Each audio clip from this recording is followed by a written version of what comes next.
Good evening. आवाज आ रही है ना? Yes ma'am.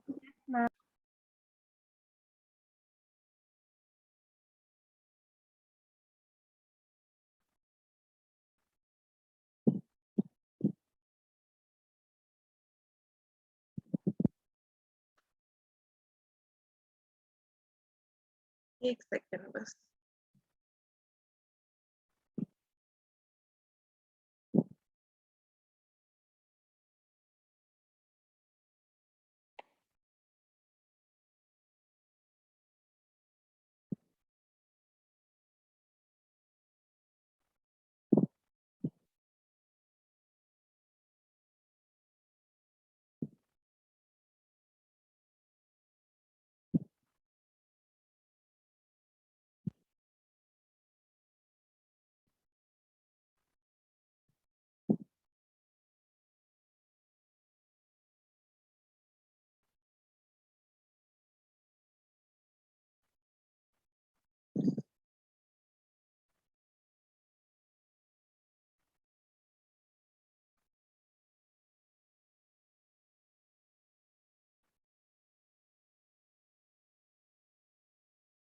चलो लेट्स स्टार्ट द क्लास।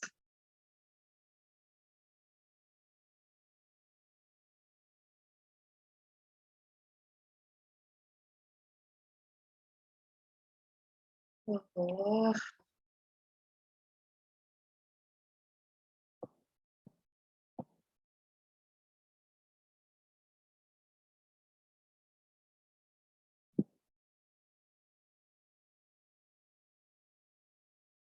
तो ये सारा पॉइंट्स लिखे थे ना कल हम लोग क्लास में। Yes ma'am. तो Yes, आज हम लोग ड्राइंग बना के इनको समझेंगे, ठीक है? We will draw a diagram और उसके बाद फिर समझने की कोशिश करें। चलो,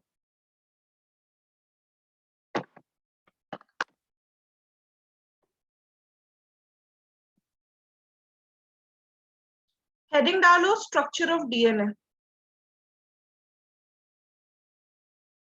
स्ट्रक्चर ऑफ डीएनए।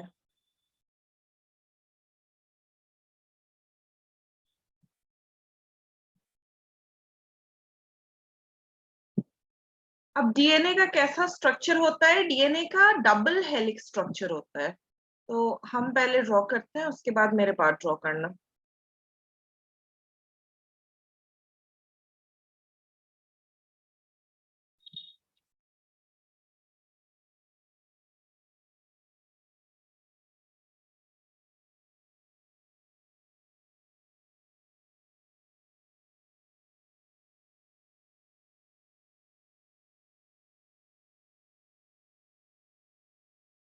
मैम ये तो हम लोग बनाए थे ना। ये कहाँ बनाया था? मैम ये स्ट्रक्चर तो बनाए थे जो आप बोली थी 3' और 5'। अरे वो तो रफ स्ट्रक्चर था। ओ ठीक है, चलो। एक स्ट्रैंड, दो स्ट्रैंड यहाँ पे नजर आ रहा है। दो स्ट्रैंड मतलब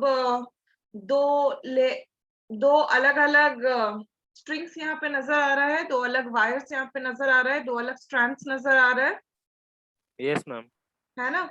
एक स्ट्रैंड जो है वो अगर 3' स्टेज से स्टार्ट होता है, 3' से स्टार्ट होता है, लेट्स से ये 3' से स्टार्ट हो रहा है, तो ये घूमता हुआ एक पूरा राउंड कंप्लीट करता है। ठीक है, पूरा एक 360 डिग्री टर्न कंप्लीट करता है और उसके बाद वो आगे बढ़ता है। तो हम लोगों को बेसिकली 360 डिग्री टर्न, एक पूरा टर्न जो है वो स्टडी करना है।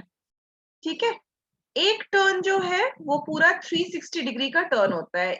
अगर एक स्ट्रैंड जो है वो 3' से स्टार्ट हुआ, तो अगला स्ट्रैंड जो है वो 5' से स्टार्ट होता है। 3' वाला टर्न जो है वो खत्म होता है 5' पे, और 5' वाला जो स्ट्रैंड है वो खत्म होता है 3' एंड पे। ठीक है, अब यस मैम। एक जो पूरा टर्न है, जो पूरा एक टर्न है, ठीक है, एक पूरा टर्न जो है दैट इज 34 एंगस्ट्रॉम। 34 एंगस्ट्रॉम, एक एंगस्ट्रॉम और मीटर का रिलेशन बताना है एंगस्ट्रॉम और मीटर का। Ma'am I'm sure 10⁻⁻10। हाँ, 1 Yes, ma'am. Angstrom is equals to 10⁻⁻10 metre, है ना। तो Yes, एक ma'am. पूरा जो 360 डिग्री का टर्न है दैट इज 34 एंगस्ट्रॉम, ठीक है। अब एक पूरे टर्न में 10 बेस पेयर्स आता है, ठीक है। एक पूरे टर्न में 10 बेस पेयर्स रहता है। इसके लिए हमको दूसरा कलर यूज करने दो। एक पूरे टर्न में मतलब एक 360 डिग्री के टर्न में 10 बेस पेयर्स होता है। बेस पेयर्स अभी हम समझाएंगे। लेट्स से यहाँ पे बेस पेयर्स तो 1 2 3 4 pair, 5 pair, 6 pair, 7 pair, 8 pair, 9 pair और 10 पेयर, ठीक है। 10 पेयर हुआ। एक पूरे टर्न में एक जो 360 डिग्री का टर्न होता है, one turn of DNA is equals to 34 angstrom, ठीक है। One turn of DNA is equals to 34 angstrom, okay. अब इसमें लिखो one turn of DNA has 10 base pairs, 10 nitrogenous bases का पेयर इसमें प्रेजेंट होता है। 10 बेस पेयर्स को हम बीपी लिखे हैं, ठीक है। 10 बेस पेयर, स्मॉल में लिखना बीपी या फिर चलो हम बेस पेयर ही लिख देते हैं। has 10 base pairs. The distance between two base pairs, the distance between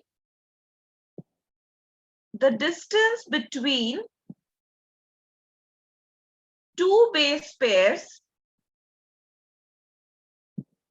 is always same, is always constant। मतलब दो बेस पेयर के बीच का जो डिस्टेंस रहता है वो हमेशा सेम रहता है, ठीक है। Therefore the distance between two base pair is equals to कितना होना चाहिए? 3.4. 3.4, good। Two base pair is equals to total turn upon number of turn. Total turn is of 34 angstrom upon total number of base pairs, that is equals to 10। तो ma'am इसको दो हमेशा एमस्ट्रॉन में ही लिखेंगे। हाँ, एंगस्ट्रॉम नहीं, नैनोमीटर में भी लिखा जाता है, नैनोमीटर में भी लिखा जाता है, ठीक है। 3 to the power -4 angstrom.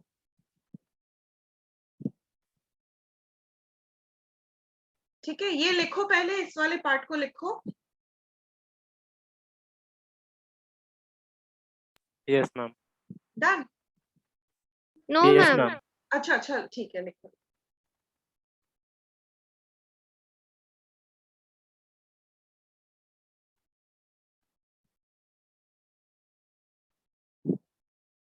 Ma'am हाँ बोलो। मैम जो आप ड्रॉ किए वो नहीं ड्रॉ करना है क्या?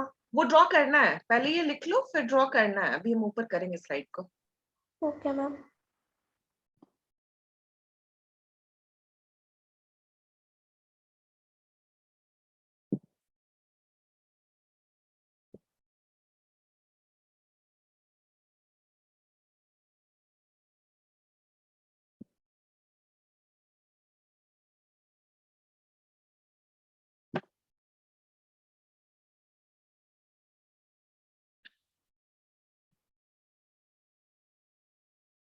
ये यहाँ तक लिख लो फिर आगे बढ़ते हैं।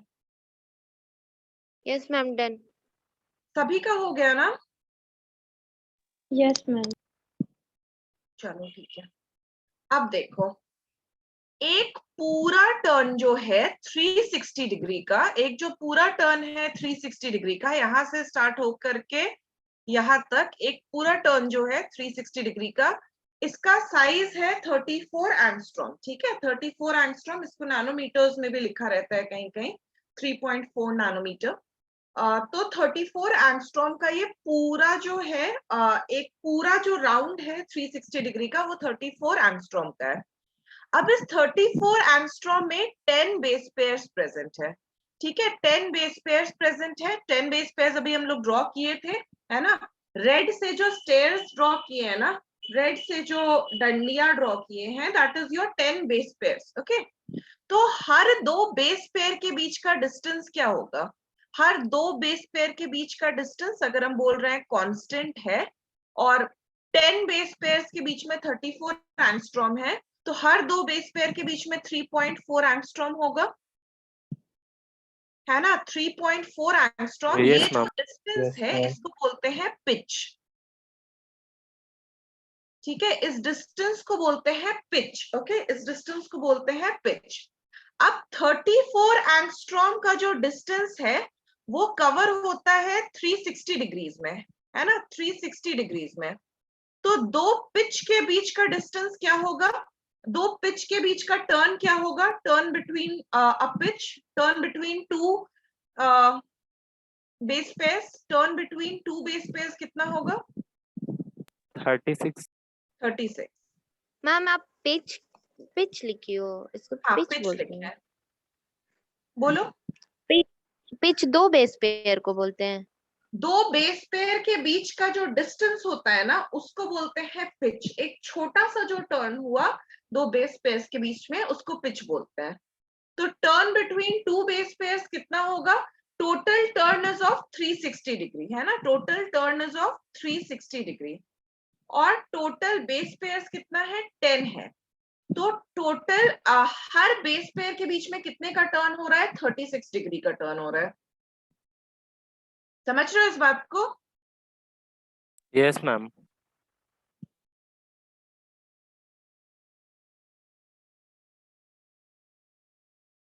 ठीक है, यहां तक लिखो, इस पूरी चीज को लिखो।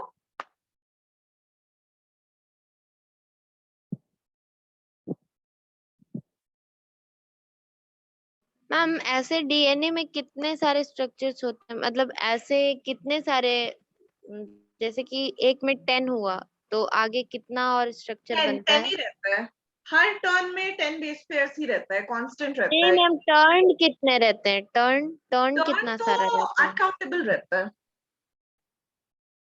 अनकाउंटेबल टर्न्स ठीक होता है। है। ठीक है, टर्न तो अनकाउंटेबल होता है।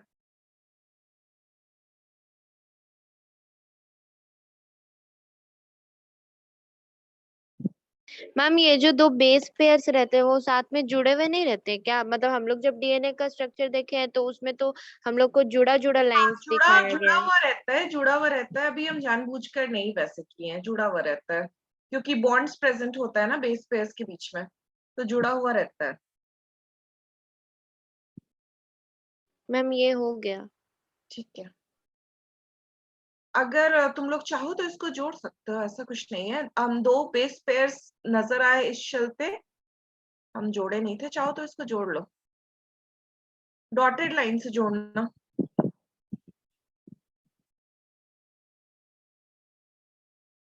ठीक है, यस मैम। यहाँ तक समझ में आ रहा है? यहाँ तक कोई कंफ्यूजन किसी को? No, no ma'am. मैम। पक्का ना? यहाँ तक कोई कंफ्यूजन नहीं है? चलो अब आगे देखो फिर।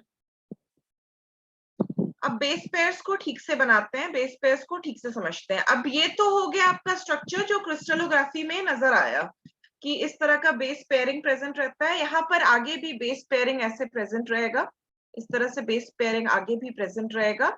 हर दो बेस पेयर के बीच में 34 एंगस्ट्रॉम का डिस्टेंस रहता है और 36 डिग्री का टर्न रहता है। हर दो बेस पेयर के बीच में 34 एंगस्ट्रॉम का डिस्टेंस रहता है और 36 डिग्री का टर्न रहता है। अब ये जो बेस पेयर्स देख रहे हो, ये किस चीज का बेस पेयर है? ये एक्चुअली नाइट्रोजनस बेस पेयर है, ये आपका न्यूक्लियोटाइड्स है ना? बेस पेयर जो है वो एक्चुअल में न्यूक्लियोटाइड्स है। तो अब अगर हम लोग न्यूक्लियोटाइड्स को प्रॉपरली ड्रॉ करें तो वो कैसे ड्रॉ करेंगे? देखो, लेट्स से कि एक स्ट्रैंड है डीएनए का, ये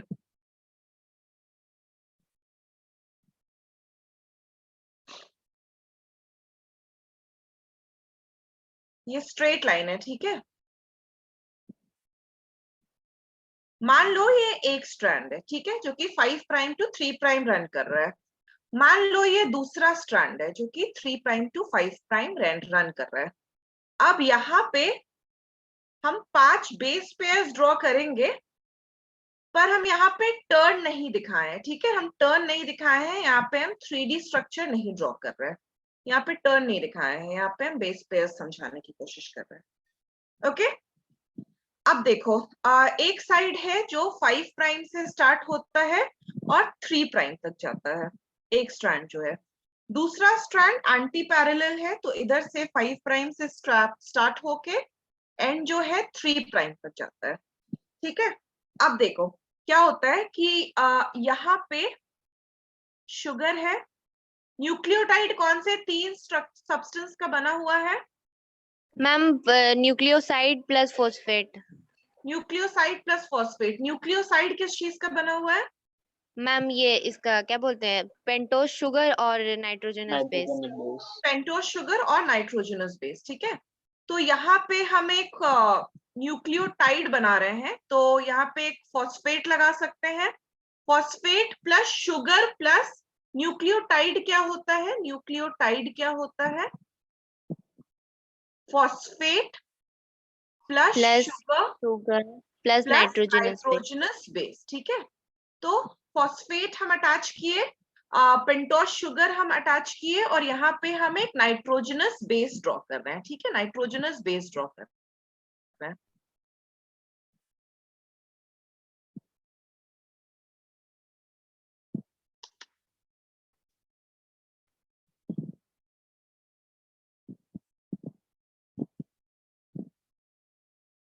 प्यूरिन है या पायरिमिडीन है ये? प्यूरिन। प्यूरिन। बाकी लोग प्यूरिन है कि पायरिमिडीन है? Ma'am purine. प्यूरिन है, ठीक है। प्यूरिन क्या क्या होता है प्यूरिन का बताओ? AGT। मैम ये 2 साइकिल होता है, एक इमिडाजोल होता है और एक पायरिमिडीन होता है। ठीक है, प्यूरिन A और G होता है, एडेनाइन और गुआनाइन होता है, तो इसको मान लो हम A लिख सकते हैं, कुछ भी लिख रहे हैं, अभी हम रैंडमली लिख रहे हैं, ठीक है। ये हो गया दूसरा शुगर।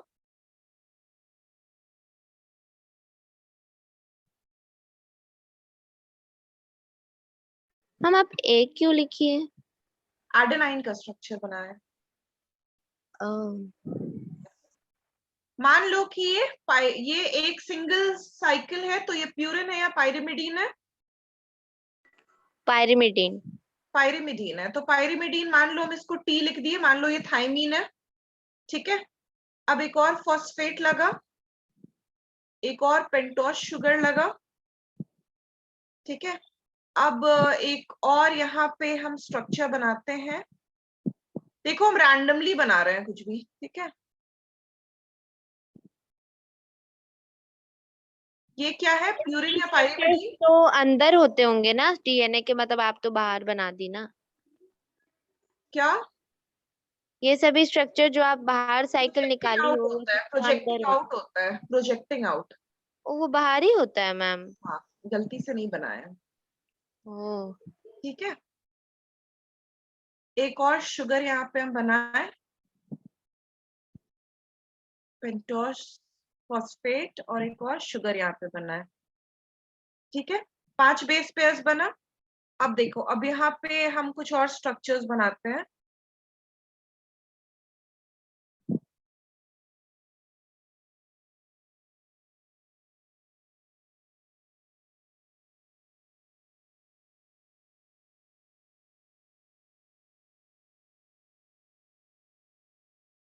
ठीक है। ओके, थोड़ा सा टेढ़ा मेढ़ा हो गया ना, देखो।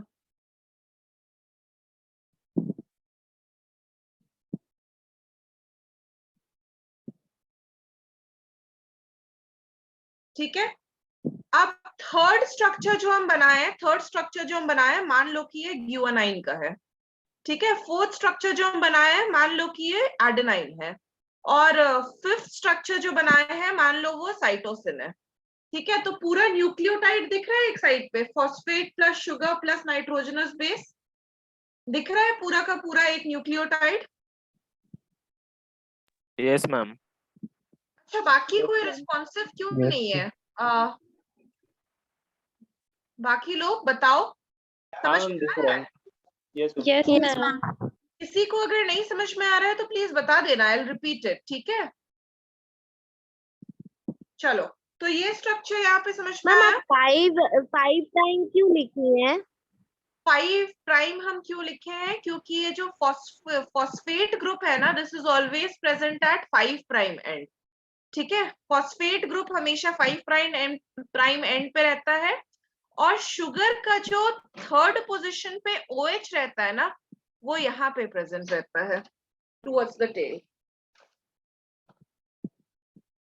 ठीक है? फिर से ड्रॉ करें क्या? नहीं समझ में आ रहा है क्या तुम लोगों को? मैम आ गया। ओके, कोई ड्रॉ कर रहा है स्ट्रक्चर को? कोई अभी ड्रॉ कर रहा है? हाँ मैम हम कर रहे हाँ हैं। मैम कर रहे हैं। ठीक है, करो। एक साइड का बनाओ।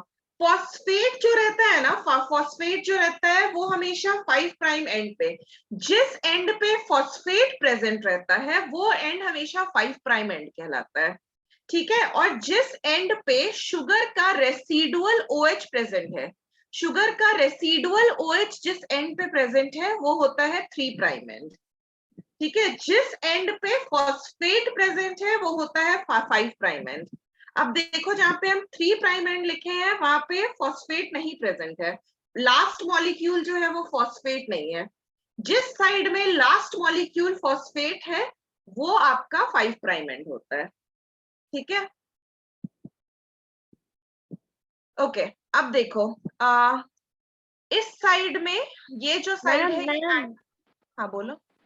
मैम ये आप क्या लास्ट में क्या लगाई हो? H? OH है, OH है। ओ, अभी आप क्या बोली मैम, वो फिर से बताइए ना। हम बोले कि जिस एंड पे फॉस्फेट लास्ट मॉलिक्यूल प्रेजेंट है, जिस एंड पे फॉस्फेट लास्ट मॉलिक्यूल प्रेजेंट है वो एंड होता है 5' एंड, ठीक है? और जिस एंड पे शुगर लास्ट मॉलिक्यूल है, शुगर है लास्ट मॉलिक्यूल, वहां पे शुगर का एक रेसिडुअल OH प्रेजेंट रहता है जो कि किसी से बॉन्डेड नहीं रहता है, ठीक है? उस शुगर के रेसिडुअल OH वाले एंड को हम 3' एंड बोलते हैं, क्योंकि शुगर जो है ना उसका जो OH ग्रुप, OH जिस ग्रुप से अटैच्ड है, जिस कार्बन से अटैच्ड है वो थर्ड कार्बन होता है, मैम ठीक है? मैम एक चीज आप ना पिछले क्लास में ये यहाँ पे आप ये लिखवाई थी, एक सेकेंड आ गया। हाँ, आप लिखवाई थी कि phosphate forms ester bond covalent bond with fifth carbon of the sugar to form a complete nucleotide. तो हाँ, ये फिफ्थ कार्बन आप लिखी तो है, लेकिन जो आप जब अटैच करवाई थी इसको, ऑक्सीजन को, फॉस्फेट के ऑक्सीजन को, आप फोर्थ कार्बन से अटैच करवाई थी। फोर्थ कार्बन से अटैच करवाए थे क्या हम?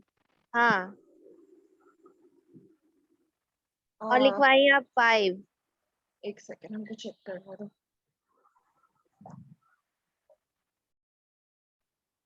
एक सेकेंड, हम चेक कर लेते हैं, ठीक है? एक तो आज ये पता नहीं क्या हो रहा है, बार बार हैंग हो जा रहा है मेरा सिस्टम। एक सेकेंड, हम चेक करके बस तुरंत बता रहे हैं, यहीं पर है। फिफ्थ कार्बन ही तो था। यस मैम, फिफ्थ कार्बन ही है। कार्बन पे ही किया वो आउट ऑफ द रिंग में उस कार्बन को फिफ्थ लिया है, तो एक उसके बार उससे कनेक्टेड हुआ है। कर लेने दो, हम सही लिखवाए हैं या नहीं। फिफ्थ कार्बन पे है दीक्षा, ये 5 ओ लिखे हैं, ये, अच्छा मैम वो मेरा गलती हो गया। ठीक है? फिफ्थ कार्बन है ये। यस किसी मैम, और का अगर मिस्टेक है तो प्लीज करेक्ट कर लो, यस मैम हम ठीक कर लिए मैम अपना। ठीक है? फिफ्थ कार्बन है वो, ठीक है? एक साइड का स्ट्रैंड बना, दूसरे साइड का हम अब बनाते हैं। शुगर को उल्टा कर देंगे, ठीक है? मतलब शुगर जो है ऑपोजिट साइड रन कर रहा है, तो शुगर को ऐसे ड्रॉ करेंगे, इस तरह से ड्रॉ करेंगे शुगर को, ठीक है? 5 शुगर हम बना लेते हैं पहले, उसके बाद मेरे लिए इजी होगा ड्रॉ करना। शुगर, शुगर,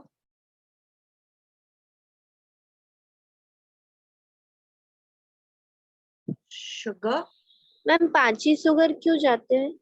5 ही शुगर हम अपने सहूलियत के, ऐसे तो कितना भी बना सकते हो, पर हम बस 5 ही ड्रॉ किए।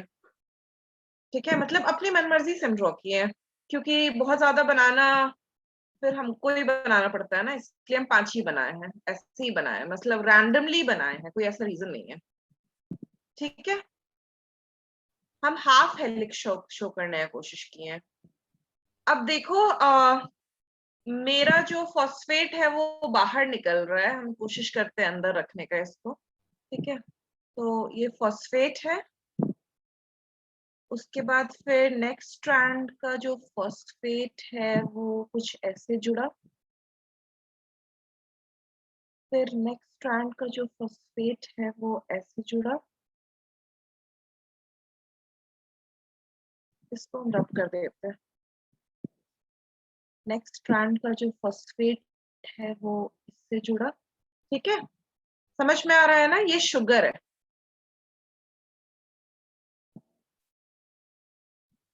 जिस एंड पे लास्ट में फॉस्फेट प्रेजेंट हो वो एंड होता है 5 प्राइम एंड। जिस एंड पे शुगर का रेसिडुअल OH प्रेजेंट हो वो होता है 3 प्राइम एंड।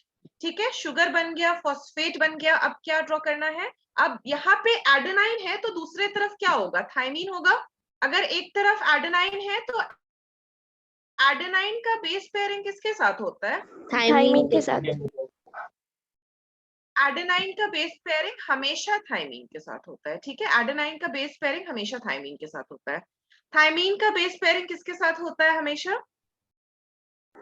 एडेनाइन के साथ। एडेनाइन। ऑब्वियसली एडेनाइन का थाइमीन के साथ हो रहा है तो थाइमीन का एडेनाइन के साथ होना चाहिए। तो यहाँ पे एडेनाइन बनाते हैं। मैम आप यहाँ 3 डैश क्यों लिखी हुई, समझ नहीं आ रहा।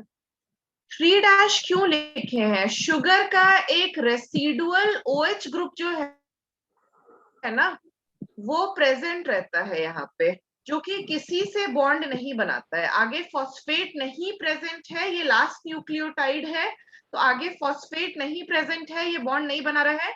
तो ये जो OH है ना ये फ्री रहता है, फ्री बोलो या रेसिडुअल बोलो, जो कि किसी से बॉन्ड नहीं बना रहा है। ये जिस एंड पे प्रेजेंट रहता है उसको 3 प्राइम एंड बोलते हैं। मैम एक समझ रहे हो? सेकेंड, वो नीचे जो फॉस्फेट था वो किससे अटैच? ओ अच्छा, हाँ नीचे वाला जो OH था वो किसी से फॉस्फेट से अटैच था, ये इधर वाला। हाँ, नीचे जो इधर जो OH रहता है ना, यहाँ पे जो OH रहता है ये अगर अगर अगर आगे न्यूक्लियोटाइड प्रेजेंट रहेगा तो ये फॉस्फेट से अटैच हो जाएगा, तब ये फ्री नहीं रहेगा। पर कहीं ना कहीं तो लास्ट न्यूक्लियोटाइड रहेगा ही ना। नहीं समझ रहे हो क्या? मैम हम नहीं समझ पा रहे हैं मैम। अच्छा देखो, ये शुगर है। ठीक हाँ। है, ये शुगर है, ये OH है। ये जो OH रहता है ये नेक्स्ट शुगर के फॉस्फेट से अटैच हो जाता है। ठीक है, ये नेक्स्ट शुगर के फॉस्फेट से अटैच रहता है, हो जाता है। तो यहाँ पे हम लोग फॉस्फेट लिखते हैं, OH नहीं लिखते हैं। फिर ये जब नेक्स्ट से अटैच हो गया तो हम लोग इसको फॉस्फेट लिखते हैं। पर अगर आगे शुगर नहीं प्रेजेंट है, अगर मान लो ये जो है ये लास्ट शुगर है, ये लास्ट शुगर है, इसके आगे शुगर नहीं प्रेजेंट है, तो ये OH जो है ये तो किसी से बॉन्ड नहीं बना पाता है ना। बाकी लोग समझ रहे वो हैं?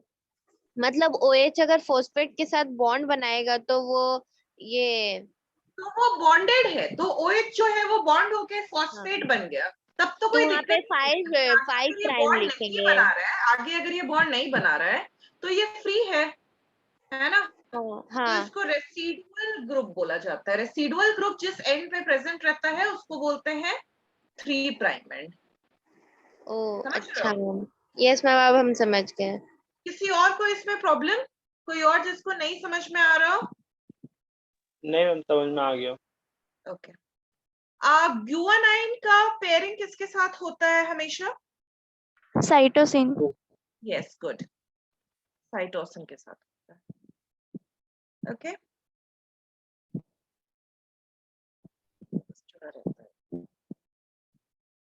ओके एडेनाइन का फिर से अगर पेयरिंग करना है तो थायमीन के साथ पेयरिंग करेंगे।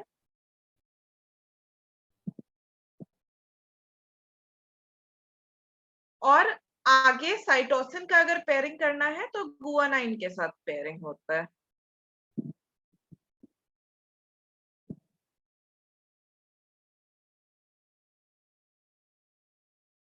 मैम ये दो डीएनए उल्टा उल्टा क्यों प्रेजेंट रहता है? दो स्ट्रैंड्स उल्टा क्यों प्रेजेंट रहता है?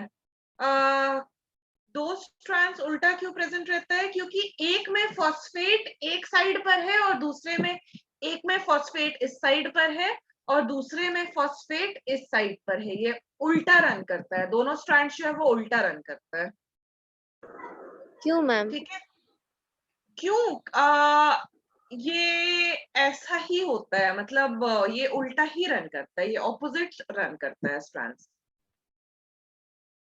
ठीक है, एडेनाइन और थायमीन के बीच में कितना बॉन्ड्स होना चाहिए? Double bond. Double bond. ठीक है, 2 हाइड्रोजन बॉन्ड बोलो, डबल बॉन्ड मत बोलो, 2 हाइड्रोजन बॉन्ड बोलो। डॉटेड बनाना। गुआनाइन और साइटोसिन के बीच में कितना बॉन्ड होना चाहिए? Triple hydrogen bond. Triple hydrogen bond. Triple hydrogen bond या 3 हाइड्रोजन बॉन्ड्स, करेक्ट।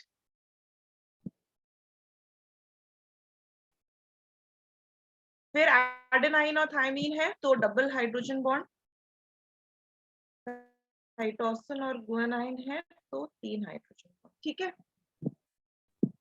अब इसको बना लो।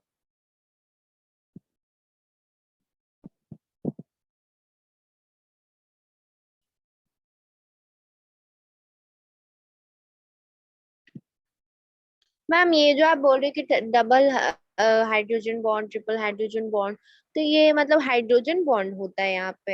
हाँ, हाइड्रोजन बॉन्ड होता है। जो केमिस्ट्री में हाइड्रोजन बॉन्ड पढ़ते हो ना, हाइड्रोजन बॉन्ड ही होता है यहाँ पे। हाँ।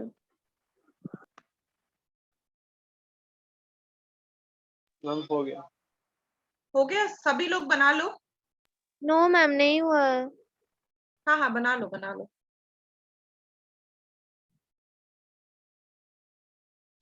देखो, फॉस्फेट अंदर रहता है स्ट्रैंड के, शुगर अंदर रहता है स्ट्रैंड के, क्या प्रोजेक्टिंग आउट रहता है? नाइट्रोजनस बेस जो है वो प्रोजेक्टिंग आउट रहता है। एक स्ट्रैंड, स्ट्रैंड नंबर ए जो है, strand number A, strand number B, strand number A का अगर नाइट्रोजनस बेसिस देखो तो वो बाहर की तरफ है, स्ट्रैंड से बाहर निकल रहा है। स्ट्रैंड बी का भी अगर नाइट्रोजनस बेसिस देखो तो वो स्ट्रैंड से बाहर निकल रहा है ना, स्ट्रैंड से बाहर निकल रहा है। और ये जो दोनों बेसिस होता है ना, नाइट्रोजनस बेसिस, ये मिल करके बेस पेयर का फॉर्मेशन करता है। तो ए जो है वो टी के साथ डबल बॉन्ड के थ्रू, डबल हाइड्रोजन बॉन्ड के थ्रू जुड़ा हुआ है और इसको बोलते हैं वन बेस पेयर। ठीक है, ए और टी का बेस पेयर। अब नेक्स्ट बेस पेयर जो है वो, अच्छा हम यहाँ पे रैंडमली लिखे हैं, कुछ भी हो सकता है, ए टी टी ए सी जी जी सी, कुछ भी हो सकता है। सेकेंड बेस पेयर हो गया। ऐसे ही आगे जी और सी का बेस पेयर हम बनाए हैं, फिर ए और टी का हम रिपीट किए हैं, फिर सी और जी का बेस पेयर हम रिपीट किए हैं। ठीक है, तो इस तरह से सी और जी के बीच में 3 हाइड्रोजन बॉन्ड है, ए और टी के बीच में 2 हाइड्रोजन बॉन्ड है, सी और जी के बीच में 3 हाइड्रोजन बॉन्ड है। तो दो नाइट्रोजनस बेसिस मिल करके जो स्ट्रक्चर बनाते हैं, दो नाइट्रोजनस बेसिस मिल करके जो स्ट्रक्चर बनाते हैं उसको बोलते हैं बेस पेयर। दो बेस पेयर के बीच में कितना डिस्टेंस होता है? 3.4 3.4 3.4। हाँ। Yes, 3.4 angstrom. कितना टर्न होता है? 36 डिग्री का 36 टर्न डिग्री। होता है। Yes, correct.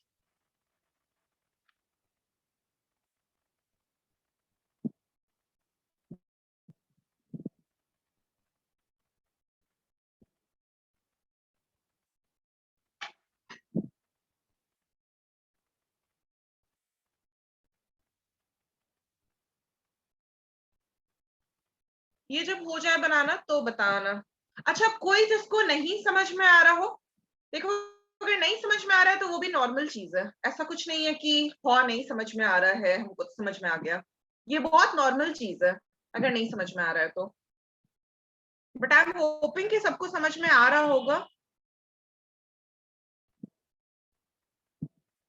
Yes, ma'am.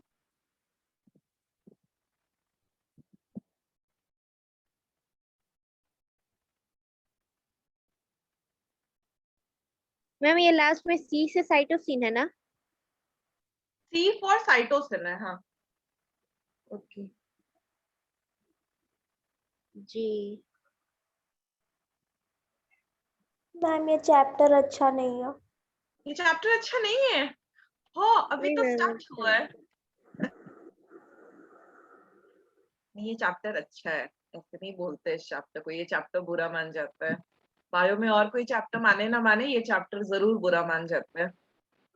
ये चैप्टर अच्छा है, अच्छा अब लगेगा, अच्छा मानता लगेगा। है तो रुला भी देगा ये चैप्टर अच्छा से। हाँ, ये इसके बहुत बड़े भुक्तभोगी हम खुद हैं, तो इसीलिए ऐसा नहीं बोलो कि ये चैप्टर अच्छा है। जहां नहीं समझ में आया है हमको प्लीज बताओ, हम रिपीट कर करके समझाएंगे, पर ये चैप्टर समझना जरूरी है, ये समझना जरूरी है, ठीक है।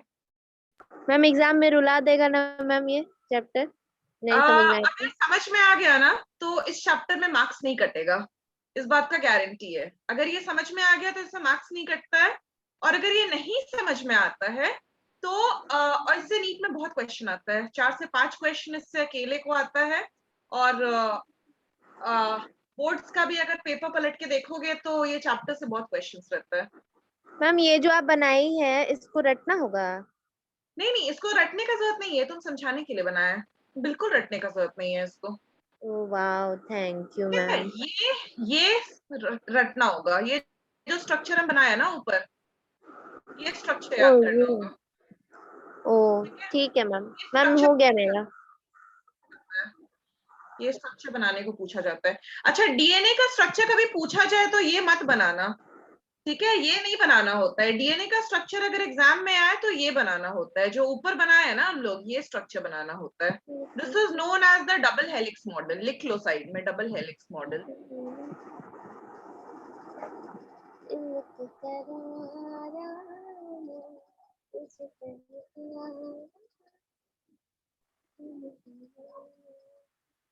किसका माइक ऑन है? माइक ऑफ करो। डबल हेलिक्स मॉडल, ठीक है। चलो अब कुछ पॉइंट्स लिखते हैं डबल हेलिक्स मॉडल के बारे में। सबसे पहला पॉइंट लिखो, two strands of DNA, two strands of DNA. अच्छा, अब एक चीज, ये जिस दिन जो पढ़ाई हो रहा है ना, उसको जाने के बाद नोट्स को रिवाइज करना होगा। ये रूल है इसका, इस चैप्टर का ये रूल है कि हर दिन क्लास के बाद नोट्स को रिवाइज करो, और अगले दिन भी रिवाइज करो, वरना भूल जाओगे। अभी फ्रेश फ्रेश पढ़ा हुआ रहता है तो याद करना आसान होगा, अभी याद हो जाएगा तो हो जाएगा वाला बात है, तो ये डेली रिवाइज किया करो। Two strands of DNA are helically coiled. Two strands of DNA are helically coiled. Helically coiled मतलब घुमावदार तरीके से, हेलिक्स बनाता है, स्प्रिंग लाइक स्ट्रक्चर बनाता है। Are helically coiled like a revolving ladder. बड़े बड़े किसी किसी मूवीज में देखोगे ना, एक्टर हीरोज का जो, यह हीरोइंस का जो घर रहता है उसमें ऐसे रिवॉल्विंग लैडर रहता है, ऐसे गोल लैडर रहता है, देखे हो? तो हाँ ये मैम उस देखिए लैडर मैम। तो ये इसको रिवॉल्विंग लैडर बोला जाता है, ठीक है, revolving ladder, revolving ladder. Backbone of this ladder is, backbone मतलब जिसपे ये लैडर खड़ा है, जो बेस है, backbone of this ladder is, backbone of this ladder is composed of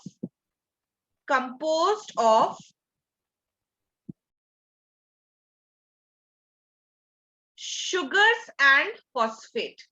Sugars and backbone किस चीज का बना है? phosphate और sugar. Sugar, this ladder is made up of sugar and phosphate.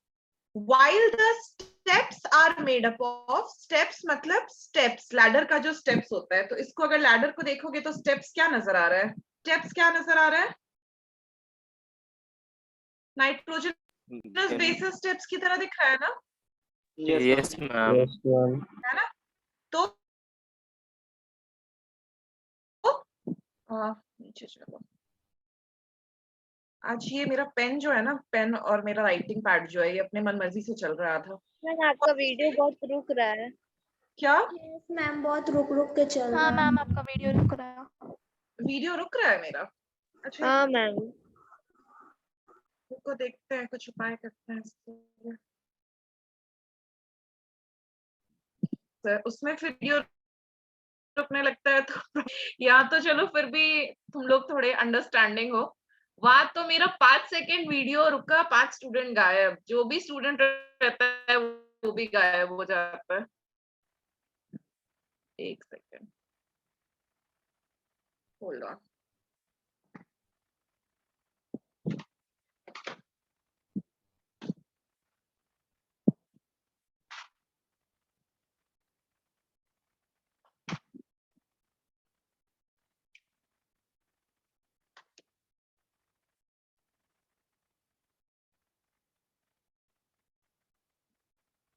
अच्छा, अभी देखना, ठीक है? अभी अगर होता है प्रॉब्लम फिर बताना।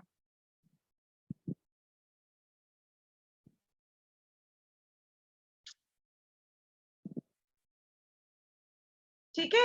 This ladder is composed of sugars and phosphate. This ladder is composed of sugar and phosphate.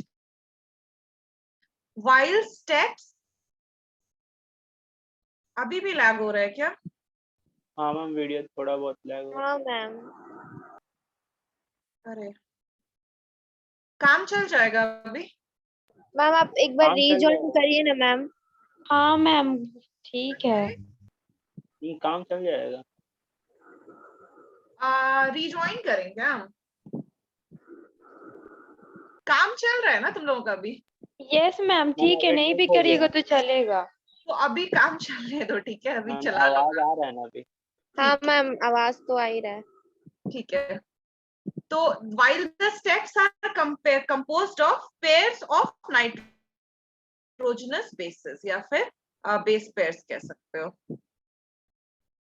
हमको खुद भी लिखने में फील हो रहा है कि मेरा पेन जो है, हम कुछ और मतलब मेरा पेन थोड़ा स्लो चल रहा है, पर ये क्यों है वो हमको समझ नहीं आ रहा है। नाइट्रोजन बेसिस, ठीक है, are composed of pair of nitrogen bases. ये पॉइंट समझ में आया? Yes ma'am. जिसको अगर किसी को नहीं समझ में आएगा तो प्लीज हमको टोकना, प्लीज रोकना, वहां पे बताना कि नहीं समझ में आया ये। Two successive, okay, your internet connection is unstable.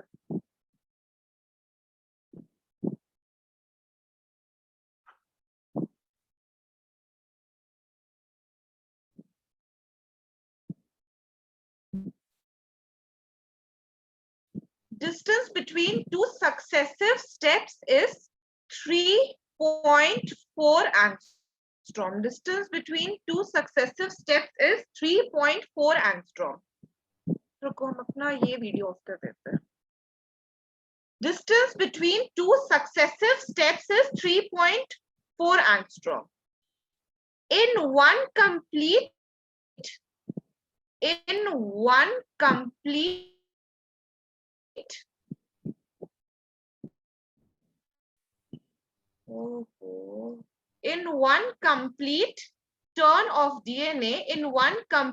turn of DNA, अगर दो strands के दो steps के बीच का distance है 3.4, तो in one complete turn of DNA molecule there are कितना steps? There are 10 such steps.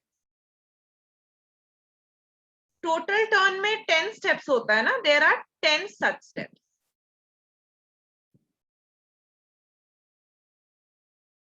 So the length of one complete turn, so the length of one complete turn is 34 angstrom. One complete turn is 34 angstrom. ये statement एक बार देखो, समझ में आ रहा है? Read करके देखो।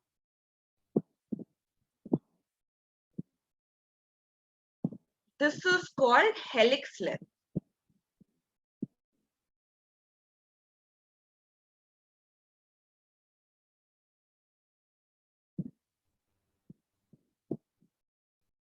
This is called helix length. ये स्ट्रक्चर, ये सेंटेंस देखो, सेकंड पॉइंट देखो, समझ में आ रहा है? Yes ma'am. कोई जिसको नहीं समझ में आ रहा हो मैम रिपीट कर दीजिए। रिपीट करें, ठीक है। देखो, दो स्टेप्स के बीच में, मान लो कि ये अगर डीएनए स्ट्रैंड है, ये अगर डीएनए स्ट्रैंड है, तो दो स्टेप्स के बीच में, ये मान लो एक स्टेप है, ये मान लो एक स्टेप है, ठीक है, ये मान लो दूसरा स्टेप है, तो दो स्टेप के बीच में कितना डिस्टेंस होता है? 3.4 एंगस्ट्रॉम डिस्टेंस होता है। दो स्टेप्स के बीच में 3.4 एंगस्ट्रॉम डिस्टेंस होता है। और एक टोटल टर्न में कितने ऐसे स्टेप्स होते हैं? 10 ऐसे स्टेप्स होते हैं। एक टोटल टर्न में 10 ऐसे स्टेप्स होते हैं। दो स्टेप्स के बीच का डिस्टेंस अगर 3.4 है, तो 10 स्टेप्स के बीच का डिस्टेंस क्या होगा? 3.4 इंटू 10 होगा yes ma'am. Yes ma'am. 34 angstrom, ये होगा। यही लिखा हुआ है, यही बात लिखा हुआ है। ये जो 34 एंगस्ट्रॉम है, इसको हम लोग बोलते हैं हेलिक्स लेंथ। ये जो 34 एंगस्ट्रॉम है, इसको बोलते हैं हेलिक्स लेंथ, ठीक है। नेक्स्ट लिखे, नेक्स्ट वाला पॉइंट लिखे हम लोग फिर। Yes ma'am. Yes ma'am. Point लिखो, थर्ड पॉइंट लिखो, diameter of DNA molecule, diameter of DNA molecule, diameter of DNA molecule, that is distance between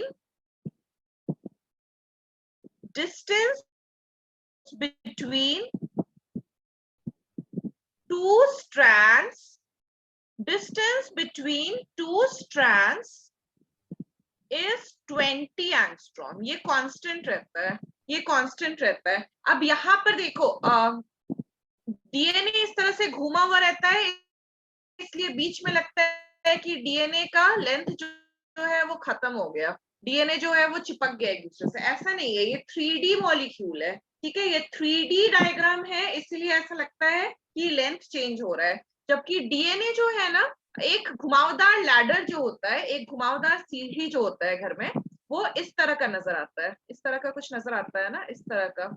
उसका मतलब ये तो नहीं ना कि सीढ़ी का लेंथ चेंज हो गया, कहीं पे सीढ़ी पतला हो गया, वहां पे गिर सकते हैं, फिर सीढ़ी जो है मोटा हो गया, ऐसा तो नहीं होता ना। हम लोग 3D में देख रहे हैं, No, इसलिए ma'am. ऐसा नजर आता है। पर इस सीढ़ी का जो डायमीटर है वो हर टाइम कांस्टेंट रहता है, ठीक है, ये कांस्टेंट रहता है। तो थर्ड पॉइंट लिखो, diameter of DNA molecule, that is distance between two strands is 20 angstrom. Fourth point में लिखो, each step of ascent, each step of ascent मतलब हर स्टेप जिससे ऊपर चढ़ रहे हो, each step of ascent, ascent मतलब ऊपर चढ़ना, हर एक स्टेप जो है, हर एक बेस पेयर जो है, each step of accent is represented by, each step of ascent is represented by। Ma'am एक सेकेंड, आप डायमीटर किसको बोल रही है? जो गोल गोल घूम रहा है, तो दो जो सर्कल जो घुमावदार है, जो दो है उसके बीच का डायमीटर आप distance। किसको बोल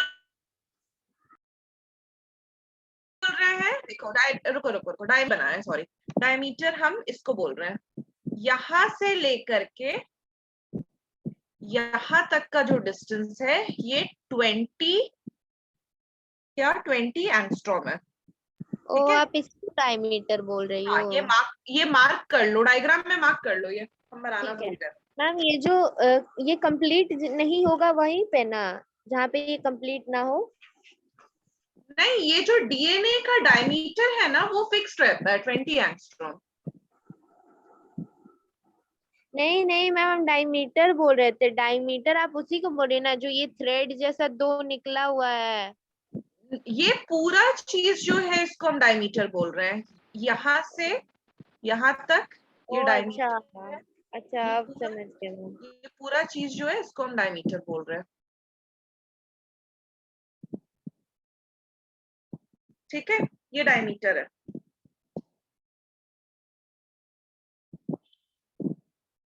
वापस आओ.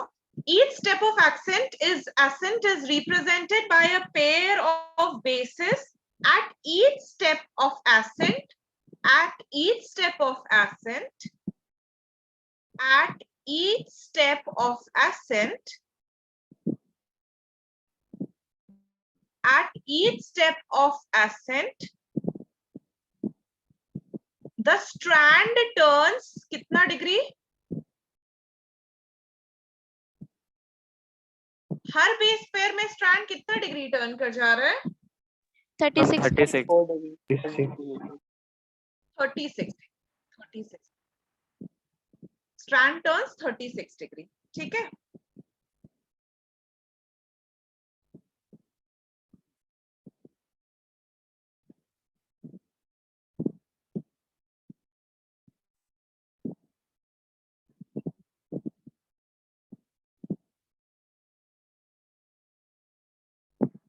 अच्छा, एक और पॉइंट हम लिखवा रहे हैं. ये हिस्टोन प्रोटीन्स हम लोग आगे पढ़ेंगे जब पैकेजिंग ऑफ डीएनए पढ़ेंगे, पर अभी लिख लो. इन न्यूक्लियस ऑफ यूकैरियोट्स किसको बोलते हैं? यूकैरियोट्स किसको बोलते हैं? प्रोकैरियोट्स क्या होता है? Nucleus ma'am nucleus helps. क्या? प्रोकैरियोट्स यूकैरियोट्स और प्रोकैरियोट्स क्या होता है? यूकैरियोट्स में मल्टीसेलुलर प्रोकैरियोट्स यूनिसेलुलर. यूकैरियोट्स में क्या? फिर से बोलो. Eukaryotes multicellular, prokaryotes unicellular.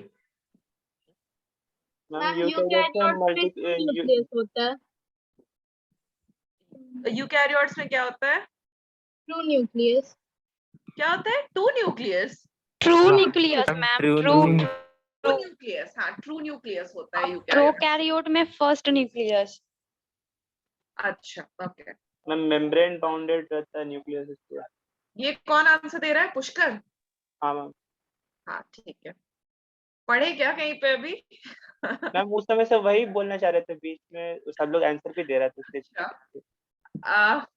अभी तुम लोग अगर मेरे सामने होते तो बहुत जोर का डांट सुनते, क्योंकि प्रोकैरियोट्स और यूकैरियोट्स नहीं पता है. पहुंच गए 12th स्टैंडर्ड में. तो प्रोकैरियोट्स में मेम्ब्रेन बाउंड स्ट्रक्चर्स नहीं होता है. प्रोकैरियोट्स में मेम्ब्रेन बाउंड स्ट्रक्चर नहीं होता है. कोई भी ऐसा स्ट्रक्चर नहीं होगा जिसमें मेम्ब्रेन प्रेजेंट होगा. तो न्यूक्लियस भी जो उसका होता है ना, प्रॉपर न्यूक्लियस नहीं होता, फॉल्स न्यूक्लियस होता है. और यूकैरियोट्स में मेम्ब्रेन बाउंड स्ट्रक्चर्स होते हैं. जैसे हमारा बॉडी, ड्रॉ मत करना प्लीज अभी. हमारे बॉडी में इस तरह से माइटोकॉन्ड्रिया प्रेजेंट होता है ना. ये माइटोकॉन्ड्रिया में डबल मेम्ब्रेन स्ट्रक्चर होता है. एक ये मेम्ब्रेन है, एक ये मेम्ब्रेन है. तो दो मेम्ब्रेन है. तो डबल वॉल्ड स्ट्रक्चर जहां प्रेजेंट है उसको हम लोग बोलते हैं यूकैरियोट्स. उसको बोलते हैं यूकैरियोट्स. जहां पे डबल मेम्ब्रेन नहीं प्रेजेंट है, जहां पे एक भी मेम्ब्रेन नहीं प्रेजेंट है, वो होता है प्रोकैरियोट्स, जिसमें मेम्ब्रेन बाउंड स्ट्रक्चर्स नहीं होता है, सिर्फ सेल वॉल और सेल मेम्ब्रेन होता है. ठीक है, वो होता है प्रोकैरियोट्स. ठीक है. In nucleus of eukaryotes, the DNA is associated with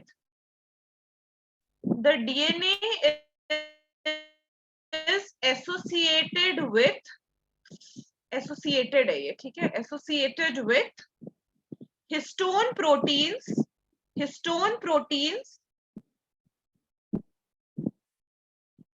to form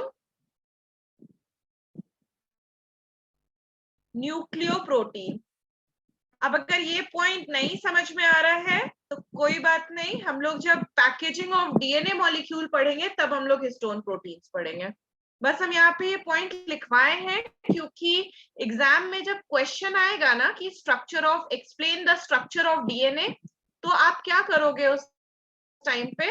DNA का ये वाला स्ट्रक्चर बनाओगे. ये वाला स्ट्रक्चर जो भी बोर्ड पर आपको नजर आ रहा है, वहां पे लिखोगे डबल हेलिक्स मॉडल, और उसके बाद ये 5 पॉइंट लिखोगे. ठीक है, 5 नहीं भी तो ये 4 ऊपर का पॉइंट लिख दोगे तो काम चल जाएगा. तो ये 5 पॉइंट लिखने का कोशिश करना. तो इसीलिए यहाँ पे ये लिखवा रहे हैं.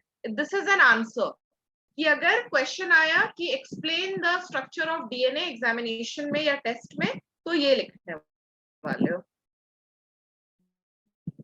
Bond between DNA, bond between DNA and histone, bond between DNA and histone is a salt linkage, is a salt linkage. Salt linkage क्यों बोलते हैं? क्योंकि Mg2+ इन्वॉल्व रहता है, Mg2+ आयन प्रेजेंट रहता है यहाँ पे, जो कि ये बॉन्डिंग कराता है। पर जब हम ये पढ़ाएंगे तो हम अच्छे से उस टाइम पे एक्सप्लेन कर देंगे उसको। ठीक है, तो ये सारा पॉइंट समझ में आ रहा है ना? 5th और 6th से पहले का सारा पॉइंट समझ में आ रहा है? जो डायग्राम में बनाए हैं उसी को एक्सप्लेन किए हैं। समझ में आ रहा है ये? Yes, ma'am. Yes, ma'am. लिख रहे थे तो लिख लो पूरा। चलो,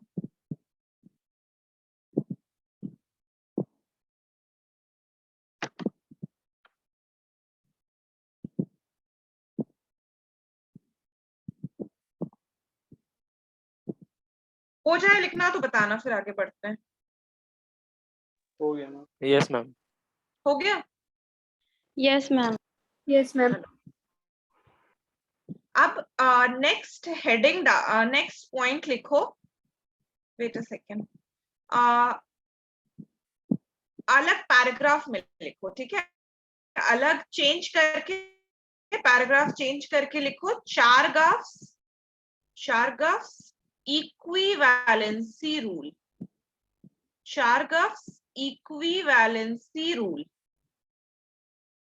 चारगफ साइंटिस्ट का नाम है जिन्होंने ये रूल दिया था, तो उन्हीं के नाम पे ये रूल है, Chargaff's in equivalency rule.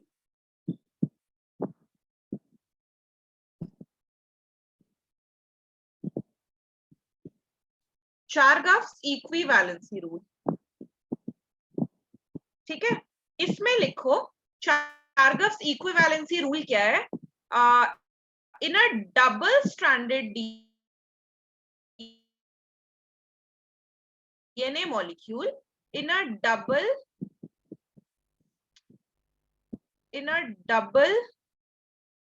stranded, double strands तो अब समझ रहे हो ना, 2 रस्सी। अच्छा, एक गर्ल्स देखो, जब चोटी बनाते हो ना तो ऐसे 2 स्ट्रैंड का चोटी होता है ना, ऐसे करके Yes, चोटी ma'am. होता है ना, Yes, ma'am. तो यही 2 स्ट्रैंड्स है। ठीक है, एक के ऊपर दूसरा है।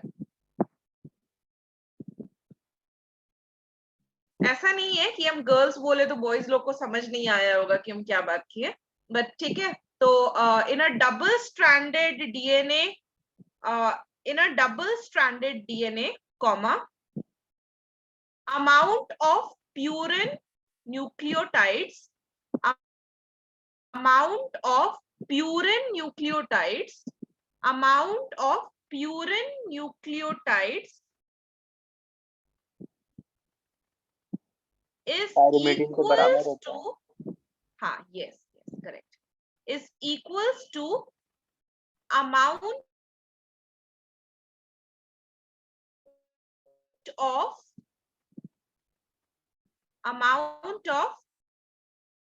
pyrimidine nucleotide is equals to amount of pyrimidine nucleotides. ठीक है, टोटल नंबर ऑफ प्यूरिन जो प्रेजेंट होता है ना, वो टोटल नंबर ऑफ पायरिमिडीन के बराबर होता है। ठीक है, किसी भी डीएनए में, डबल स्ट्रैंडेड डीएनए मॉलिक्यूल में टोटल नंबर ऑफ प्यूरिन जो है वो टोटल नंबर ऑफ पायरिमिडीन के इक्वल होता है। अब डीएनए में प्यूरिन कौन कौन सा होता है? Adenine, guanine, thymine, cytosine. बताओ प्यूरिन कौन कौन सा है? प्यूरिन कौन कौन सा होता है डीएनए में? एडेनाइन और थाइमीन। एडेनाइन और थाइमीन। कौन है ये? कौन है? कौन सा? Ma'am, guanine होता है। गुआनिन, थाइमीन नहीं। सॉरी नहीं, कौन था ये? कौन एडेनिन और थाइमीन बोल रहा था? मैम, पुष्कर। पुष्कर? अच्छा, मैम वो डीएनए और आरएनए समझा था मैम, गुआनाइन होता है। वो डीएनए और आरएनए समझा था, इसलिए बोल रहा था शायद। हाँ मैम, थोड़ा सा गलती हो गई। जो एडेनिन और गुआनाइन होता है। ठीक है, पायरिमिडीन में क्या क्या होता है? पायरिमिडीन क्या क्या होता है? डीएनए का बात कर रहे हैं, हमको यूरासिल बोला तो भी हम आके मारेंगे फिर। पायरिमिडीन क्या क्या होता है? Thymine, cytosine. Yes, cytosine plus thymine. तो ये जो अमाउंट है ना, ये हमेशा इक्वल रहता है। ठीक है, ये जो अमाउंट है ये हमेशा इक्वल रहता है। तो इसको हम लोग ऐसे लिख सकते हैं क्या कि A plus G upon C plus T is equals to 1। ये कहना सही है? Yes ma'am. ठीक है, ये कहना सही है Yes, ma'am. क्योंकि अमाउंट इक्वल है डिनोमिनेटर में भी और न्यूमरेटर में भी, तो रेशियो जो है वो 1 निकल कर आएगा, है ना? ठीक है, अब लिखो कि बेस रेशियो, ये जो है ना, ये जो रेशियो अभी हम लिखे हैं, this is called base ratio. तो इसी में आगे लिखो कि बेस रेशियो, जिस बेस रेशियो ए नहीं, ये बेस रेशियो नहीं है, सॉरी, यहां तक लिखो, पहले यहां तक लिखो, फिर अगला पॉइंट लिखवाते हैं वरना कंफ्यूजन हो जाएगा। यहां तक लिखो purine is equals to pyrimidine, तो प्यूरिन अपॉन पायरिमिडीन जो है विल बी इक्वल टू 1। ठीक है, यहां तक लिखो। ये यस बेस मैम। रेशियो, ठीक है, ये बेस रेशियो नहीं है, आगे हम लिखवाते हैं। अब नेक्स्ट पॉइंट में जाओ, अब नेक्स्ट पॉइंट में जाओ, अब चारगफ्स रूल से बाहर निकल जाओ। ठीक है, चारगफ रूल खत्म हो गया, अब हेडिंग डालो base ratio. Base ratio, base ratio में लिखो, बेस रेशियो में लिखो a plus T, a plus T, यहाँ पे a प्लस g नहीं है, a के साथ बॉन्ड कौन बनाता है? t, a plus T upon g plus c is equals to constant for a given species. अब यहाँ पे हम 1 नहीं लिखे हैं, यहाँ पे हम 1 नहीं लिखे हैं, देख रहे हो ना, 1 नहीं लिखे हैं, हम लिखे हैं constant for a given species. मतलब जितने भी ह्यूमंस हैं ना दुनिया में, जितने भी ह्यूमंस हैं उन सबका बेस रेशियो सेम होगा, मतलब a plus T upon G plus C जो है उनके अंदर सेम होगा। जितने भी डॉग्स हैं दुनिया में उन सबका बेस रेशियो सेम होगा, पर एक डॉग और एक ह्यूमन का बेस रेशियो सेम नहीं होगा। सेम स्पीशीज में बेस रेशियो सेम होता है, constant for a given species. एक स्पीशीज में जितने भी ऑर्गेनिजम्स होंगे उनमें बेस रेशियो सेम रहेगा, पर दो डिफरेंट स्पीशीज में बेस रेशियो अलग अलग हो जाता है। ठीक है, समझ रहे हो? Yes ma'am. ठीक है, okay.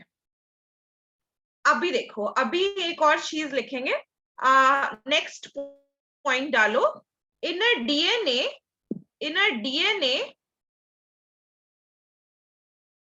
if a plus t is greater than g plus c, if a plus t is greater than g plus c, तो इसको बोलते हैं AT type of DNA, AT type DNA.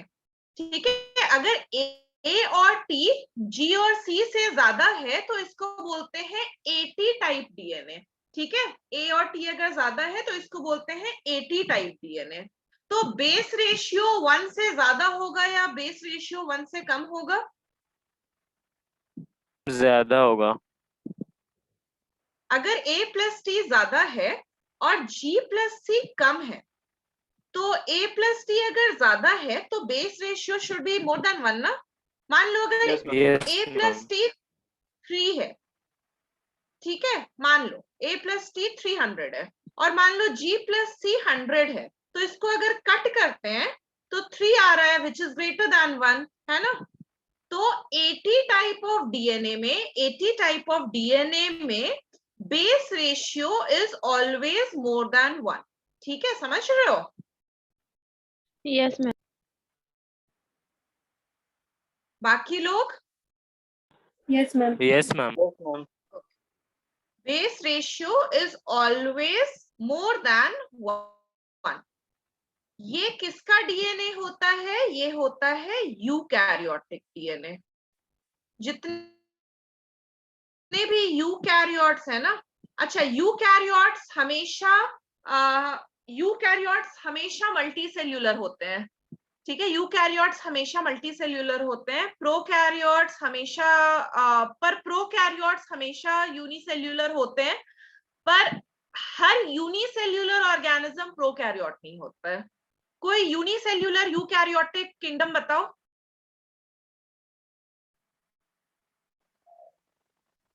Ma'am ये protista. Protista, yes correct. Unicellular eukaryotic protista में मिलते हैं, ठीक है, यूनिसेल्यूलर यूकैरियोटिक प्रोटिस्टा में मिलता है। तो एग्जाम्पल इज यूकैरियोटिक सेल या यूकैरियोटिक डीएनए लिखो, डीएनए के बारे में बात हो रहा है ना यहाँ पे, डीएनए लिखो, यूकैरियोटिक डीएनए। अब इसी में आगे लिखो inner DNA, inner DNA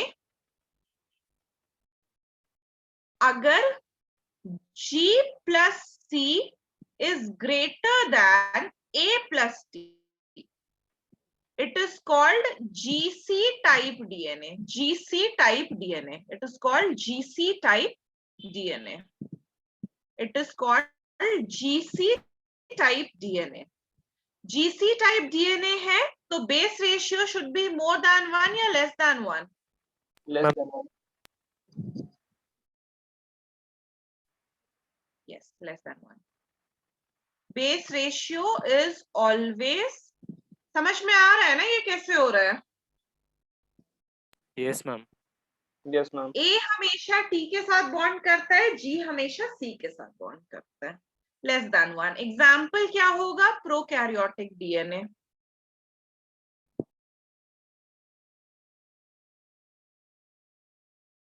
prokaryotic DNA होगा इसका एग्जाम्पल, ठीक है। अब नेक्स्ट पॉइंट में लिखो, नेक्स्ट पॉइंट में आओ, इसमें लिखो melting point of DNA, melting point of DNA, melting point of DNA depends on guanine cytosine content, GC content. Melting point of DNA depends on GC content. ठीक है, कैसे वो देखो, इसी में लिखो more GC content means higher melting point. More GC content means higher melting point. अब ये कैसे हो रहा है वो हम समझाते हैं। किसी को वैसे समझ में आ रहा है कि ज्यादा GC होने से हायर मेल्टिंग पॉइंट क्यों होगा? Yes मैम, उसमें ट्रिपल हाइड्रोजन बॉन्ड होता है इसीलिए।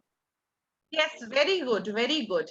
ट्रिपल हाइड्रोजन बॉन्ड प्रेजेंट है, ट्रिपल हाइड्रोजन बॉन्ड प्रेजेंट है। कौशिक, किसका Yes आंसर था? Ma'am, Kaushik ma'am. हाँ, गुड। तो ट्रिपल हाइड्रोजन बॉन्ड प्रेजेंट है, ट्रिपल हाइड्रोजन बॉन्ड प्रेजेंट है, G और C के बीच में ट्रिपल हाइड्रोजन बॉन्ड प्रेजेंट है। तो G और C जो है वही डिसाइड करता है कि किसमें ज्यादा मेल्टिंग पॉइंट होगा। लेट्स से एक डीएनए है जिसमें 3 G और C है और एक डीएनए है जिसमें 4 G और C है, तो ज्यादा हाइड्रोजन बॉन्ड कहाँ पे प्रेजेंट है? हम 4 वाले में। 4 वाले में ज्यादा प्रेजेंट है। पहले वाले में 3 into 3 9 हाइड्रोजन बॉन्ड प्रेजेंट है और दूसरे वाले में 4 into 3 12 हाइड्रोजन बॉन्ड प्रेजेंट है। तो जहां पे ज्यादा हाइड्रोजन बॉन्ड होगा वहां मेल्टिंग पॉइंट ज्यादा होगा। Yes ma'am. Yes ma'am. ठीक है, तो जहां ज्यादा हाइड्रोजन बॉन्ड है वहां पे मेल्टिंग पॉइंट ज्यादा है। तो जहां पे G और C कंटेंट ज्यादा रहता है उसको ज्यादा मेल्टिंग पॉइंट बोलते हैं, उसका ज्यादा मेल्टिंग पॉइंट है। ठीक है, हाँ बोलो। मैम आप 3 से इंटू क्यों की? 3 से इंटू क्यों किए? क्योंकि G और C में 3 हाइड्रोजन बॉन्ड है, तो हम बोले कि अगर 3 G और C प्रेजेंट है तो total number of hydrogen bond calculate करने के लिए 3 से मल्टीप्लाई कर देंगे, 9 हाइड्रोजन बॉन्ड हो जाएगा।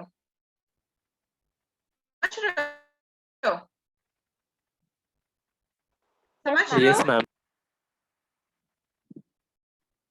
ठीक है, हायर मेल्टिंग पॉइंट।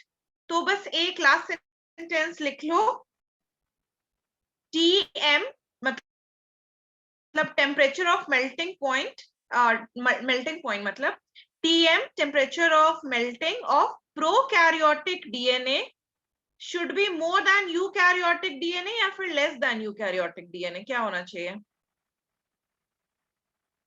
प्रोकैरियोट्स में जीसी कंटेंट ज्यादा था या यूकैरियोट्स में जीसी कंटेंट ज्यादा था? मैम प्रोकैरियोट्स में। है ना, प्रोकैरियोट्स में जीसी कंटेंट ज्यादा था, लिखवाए हैं अभी।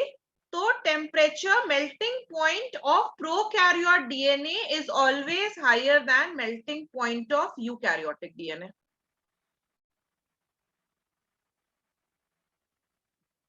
ठीक है, यस मैम। ये लास्ट पॉइंट लिख लो बस।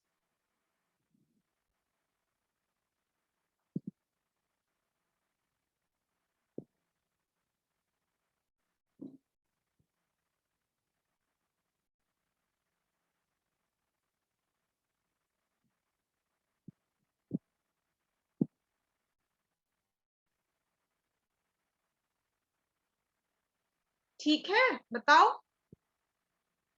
Yes ma'am. Yes, ma'am. सभी का लिखना हो गया? Yes, ma'am. देखो, यस मैम। ये जनरली स्कूल एग्जाम्स में पूछा जाता है कि नहीं, आई एम नॉट श्योर।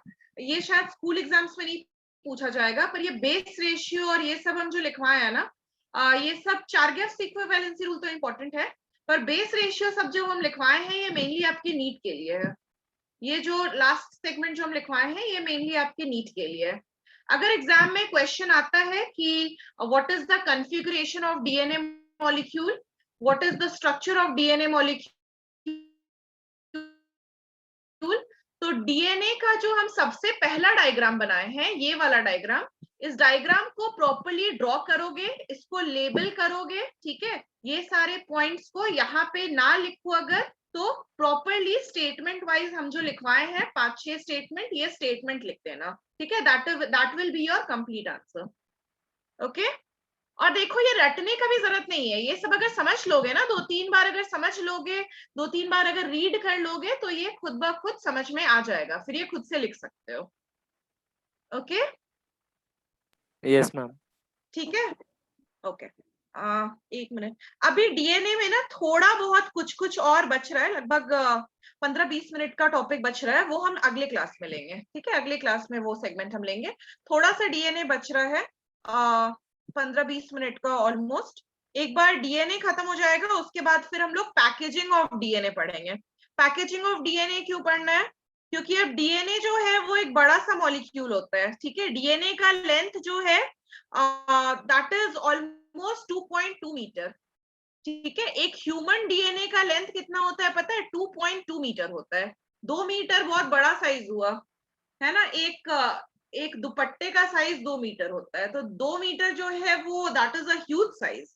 तो एक 2 मीटर साइज का डीएनए, 2.2 मीटर साइज का डीएनए इतने छोटू से न्यूक्लियस में, जो कि सिर्फ माइक्रोस्कोप के अंदर नजर आ रहा है, उसके अंदर कैसे पैक होता है, तो वो हम लोग अगली क्लास में पढ़ेंगे, ठीक है। तो we'll start with packaging of DNA in next class.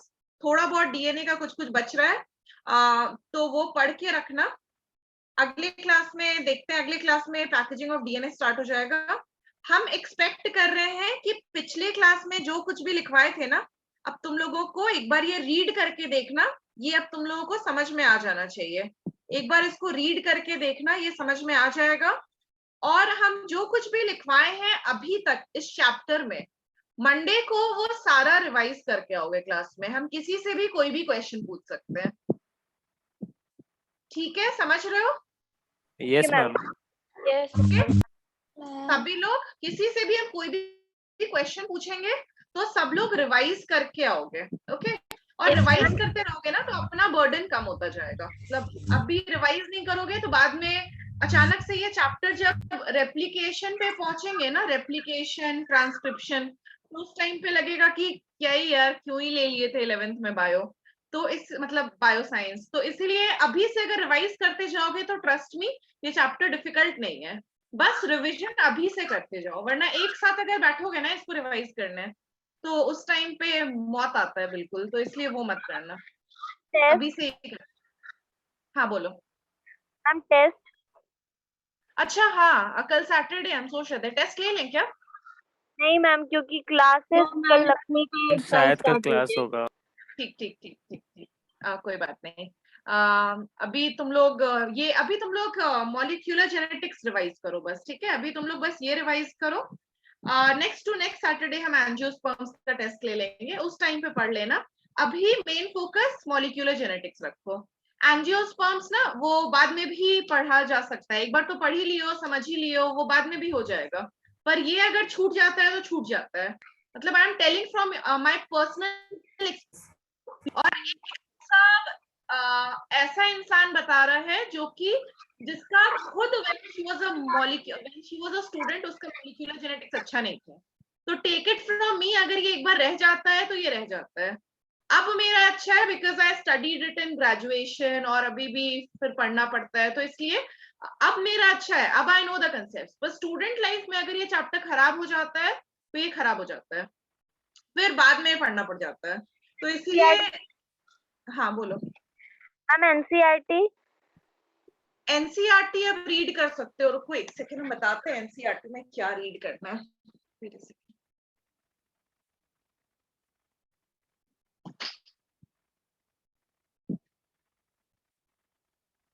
NCERT में क्या रीड करोगे, जस्ट अ सेकंड, हम पेज नंबर्स बताते हैं।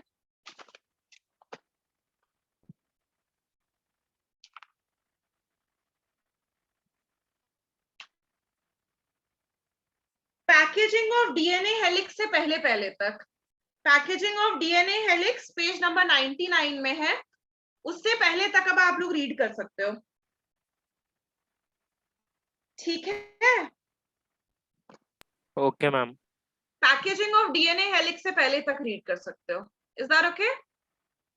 Okay ma'am. Yes ma'am. चलो अभी 7 बजे से सक्षम का क्लास है, जिस किसी को भी रिवाइज करना हो plant growth and reproduction, plant growth and development, they can join. Okay, so we'll keep it till here for today, continue करते हैं मंडे को। Okay, thank you so much, bye bye, take care, have a good day. Thank you ma'am.